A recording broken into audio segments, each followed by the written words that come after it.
Hello students, आप सबका स्वागत है doctor Rajendra Prasad memorial degree college के बीकॉम डिपार्टमेंट में। आज हम लोग डिस्कस करने जा रहे हैं लर्निंग थ्योरीज के बारे में।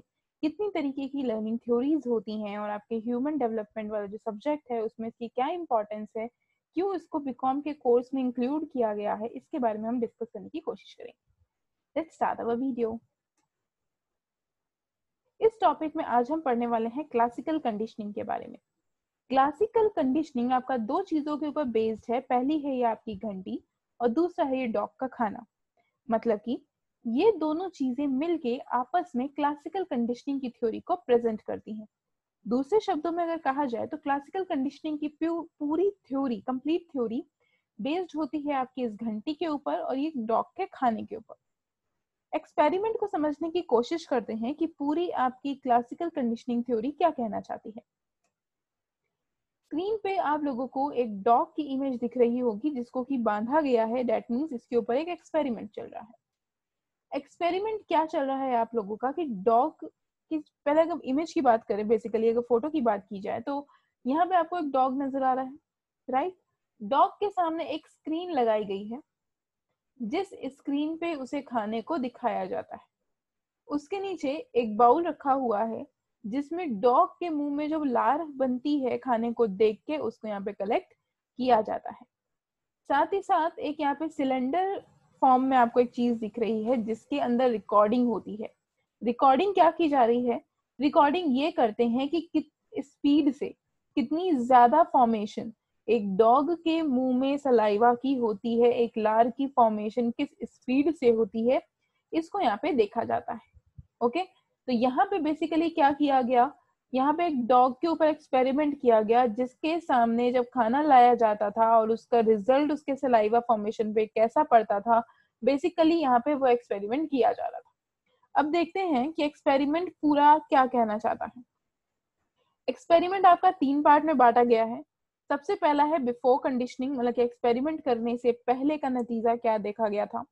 ड्यूरिंग कंडीशनिंग, कंडीशनिंग के समय पे, मतलब एक्सपेरिमेंट जब आपका चल रहा था उस टाइम क्या चीजें नोट की गई। एंड आफ्टर कंडीशनिंग, जब आपका पूरा एक्सपेरिमेंट कंप्लीट हो गया तब वहां पे क्या चीजें देखी गई। यहाँ पे कुछ टर्मोलॉजीज का यूज किया जाएगा जिसे कि आपको यहाँ पे समझना होगा। पहली टर्मोलॉजी आती है आपकी अनकंडीशनल स्टिमुलस, देन आता है आपका unconditional response, neutral stimulus, no response. अब चीजों को समझने की कोशिश करते हैं। जब हमने डॉग के ऊपर एक्सपेरिमेंट नहीं किया था तो जब भी हम डॉग के सामने खाना लाते थे तो उसके मुंह में लार बनने लगती थी, सलाइवा का फॉर्मेशन होना शुरू हो जाता था। इट्स अ नेचुरल प्रोसेस, हम सब जानते हैं। हमारे घर पे भी अगर कोई डॉग है उसके सामने अगर हम खाना लेके जाएंगे तो उसके मुंह में सलाइवा फॉर्मेशन शुरू हो जाता है। लेकिन अगर मैं उसी डॉग के सामने विसल बजाती रहूं, सीटी बजाती रहूं, एक घंटी बजाती रहूं, साउंड क्रिएट करूं, तब तो उसके मुंह में कोई रिस्पॉन्स नहीं आएगा। तब तो उसके मुंह में ना तो सलाइवा फॉर्मेशन होगा, ना उसके बॉडी में ज्यादा रिस्पॉन्स को देखा जाएगा। तो जो सबसे पहला आपका खाना था वो था आपका अनकंडीशनल स्टिमुलस, मतलब कि एक ऐसा लालच जो कि बिना वजह से किसी के अंदर भी लालच को क्रिएट, रिस्पॉन्स को क्रिएट कर सकता है। ओके, फिर है आपका अनकंडीशनल रिस्पॉन्स। ऑफ कोर्स खाना देखते ही ये रिस्पॉन्स करना शुरू कर देता है। न्यूट्रल स्टिमुलस, मतलब कि इसका जो रिस्पॉन्स आता है वो न्यूट्रल होता है, उसके बिहेवियर में कोई चेंज नहीं होता है। That means no response.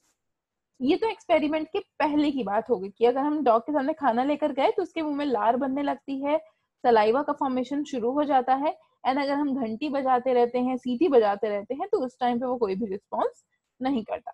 But अब क्या होने लगा, ड्यूरिंग एक्सपेरिमेंट हमने क्या किया, पहले हम घंटी बजाते थे।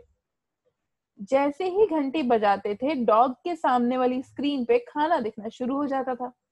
तो इससे क्या हुआ, उसके मुंह में सलाइवा बनना शुरू हो गया। 1 दिन हुआ, 2 दिन हुआ, 3 दिन हुआ, ऐसा कॉन्टिन्यूअसली काफी टाइम तक चलाया गया। तब क्या देखा जाने लगा, ड्यूरिंग आपकी जो कंडीशनिंग है, ड्यूरिंग एक्सपेरिमेंट है, ये चीज ऑब्जर्व की गई कि जब जब हम घंटी बजाते हैं और खाना लाते हैं, डॉग के मुंह में सलाइवा का फॉर्मेशन शुरू हो जाता है। ये तो ड्यूरिंग कंडीशनिंग की बात हो गई, एक्सपेरिमेंट के टाइम की बात हो गई। आफ्टर कंडीशनिंग क्या कहती है?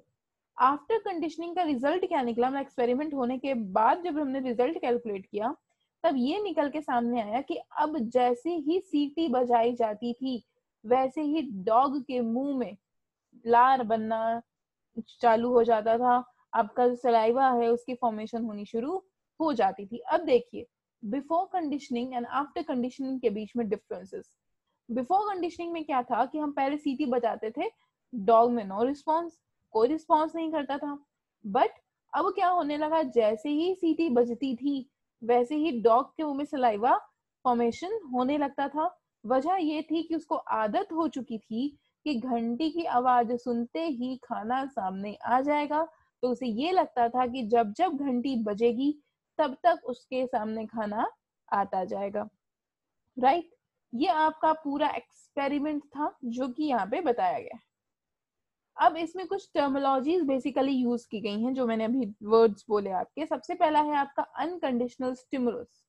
अनकंडीशनल स्टिमुलस क्या होता है, यूसीएस से इसको डिनोट करते हैं, जो कि एक ऑटोमेटिकली ट्रिगर अ रिस्पॉन्स, मतलब कि एक ऐसी चीज जो कि ऑटोमेटिकली बिना कुछ किए एक ट्रिगर का काम करती है आपके रिस्पॉन्स के लिए। फॉर एग्जाम्पल अभी हमने यहाँ पे देखा आपके पीछे वाली फोटो में, खाना सामने आते ही डॉग अपने आप रिस्पॉन्स करने लगा। हमें यहाँ पे उसको कोई आदत नहीं बनानी पड़ी, किसी चीज की उसे हैबिट नहीं डाली, बट क्या हुआ, खाना जैसे ही देखा उसके मुंह में रिस्पॉन्स आने लगा। तो ये इसने क्या किया, ट्रिगर का काम किया, अनकंडीशनल स्टिमुलस कहलाता है। नेक्स्ट टर्म है आपका अनकंडीशनल रिस्पॉन्स, जो कि उस डॉग ने परफॉर्म किया। The unconditional response is the unelicited reactions that occurs when a person is triggered by the unconditional stimulus। मतलब कि UCR अनकंडीशनल रिस्पॉन्स क्या होता है, जब किसी पर्सन को ट्रिगर किया जाता है किसी अनकंडीशनल स्टिमुलस के द्वारा, तब जो उसका रिएक्शन आता है वो आपका अनकंडीशनल रिस्पॉन्स कहलाता है। मतलब कि पहले तो डॉग शांत बैठा था, जैसे ही उसने खाने को देखा वो ट्रिगर हुआ तो उसने अपना एक्शन देना शुरू किया, तो ये होता है आपका अनकंडीशनल रिस्पॉन्स। इसके बाद बात करते हैं हम कंडीशनल रिस्पॉन्स स्टिमुलस की, जिसको कि हमने बाद में घंटी की तरह ट्रीट किया था। The conditional stimulus is a neutral signal that after being paired with the unconditional stimulus triggers the conditional response। अब देखो इसका क्या कहने का मतलब है, वापस आते हैं हम अपनी थ्योरी की तरफ और देखते हैं ये क्या है आपका न्यूट्रल स्टिमुलस। ये घंटी हमारी क्या है, न्यूट्रल स्टिमुलस।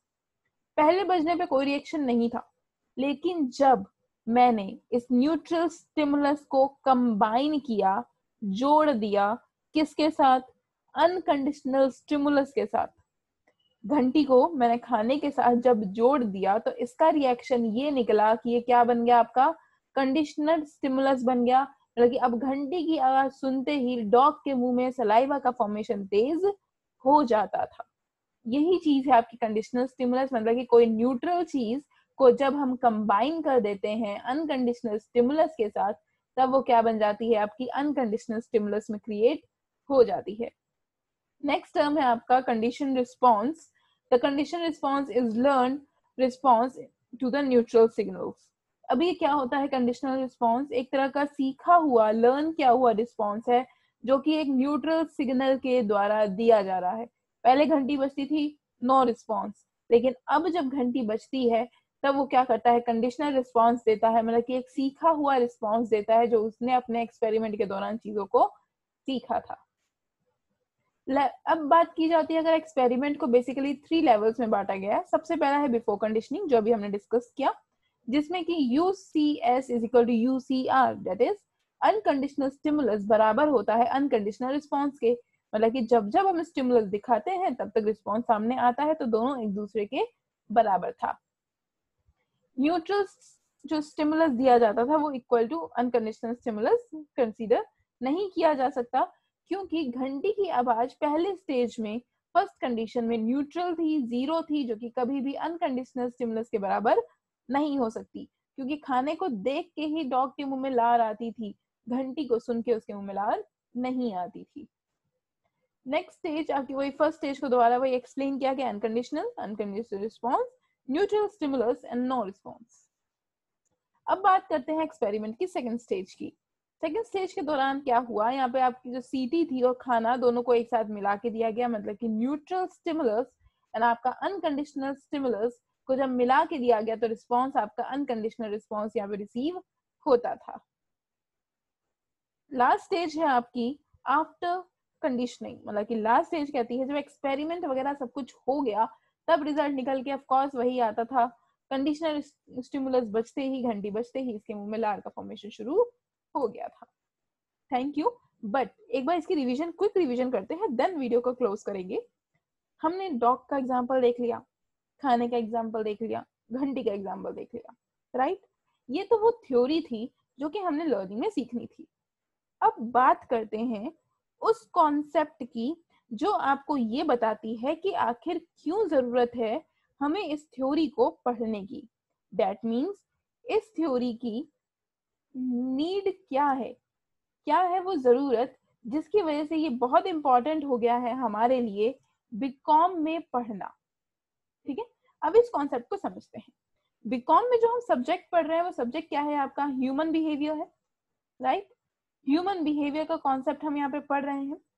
ह्यूमन बिहेवियर में हमें क्या सिखाया जाता है कि एक ऑर्गेनाइजेशन में वर्कर्स किस तरीके से परफॉर्म करते हैं, राइट? यही देखते हैं हम लोग ह्यूमन बिहेवियर में, हम यही चीजें पढ़ते हैं कि ऑर्गेनाइजेशन में एम्प्लॉयज कैसे बिहेव करते हैं।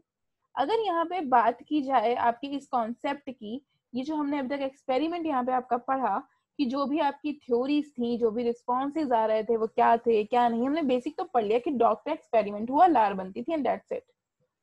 अब बात करते हैं बीकॉम की। कॉन्सेप्ट ये यहाँ पे यूज किया गया कि अगर हम किसी एम्प्लॉय को किसी के द्वारा कोई ट्रेनिंग देते हैं या कोई हैबिट डेवलप कराने की कोशिश करते हैं तो उसका रिएक्शन हमें वहां पे नजर आता है।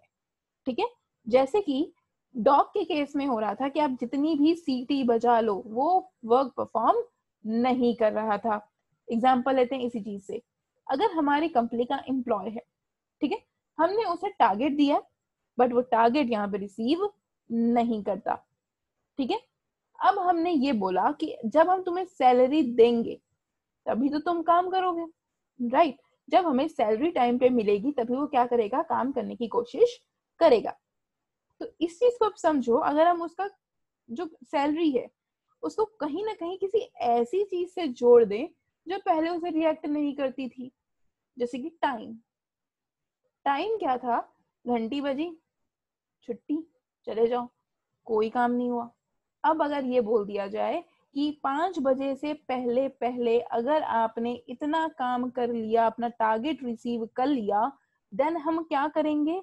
देन हम आपको सैलरी तो देंगे ही देंगे, पर प्लस हम आपको बोनस भी देंगे। 1 महीने काम करवाते हैं ऐसे, 2 महीने, 3 महीने, 4 महीने हम लगातार ऐसे काम करा रहे, फिर उस एम्प्लॉय की आदत क्या बन गई? टाइम खत्म होने से पहले पहले मुझे ये रिस्पॉन्ड करना है। जो घंटी, जो टाइम फैक्टर पहले उस एम्प्लॉय को इफेक्ट नहीं डालता था, अब क्या होने लगा? उसके हैबिट के अंदर चेंजेस लाने की कोशिश होने लगी। यही जरूरत थी learning concept, specially classical conditioning को समझ के कि किस तरीके से एक ह्यूमन बीइंग के अंदर आदत को डेवलप किया जाता है, हैबिट्स को डेवलप किया जाता है, जैसे कि एक डॉग के अंदर किया गया था। आई होप कि ये कॉन्सेप्ट आपको क्लियर हो चुका होगा। अगर नहीं क्लियर हुआ है तो आप कमेंट हम कर सकते हैं कमेंट बॉक्स में जाके। Thank you class.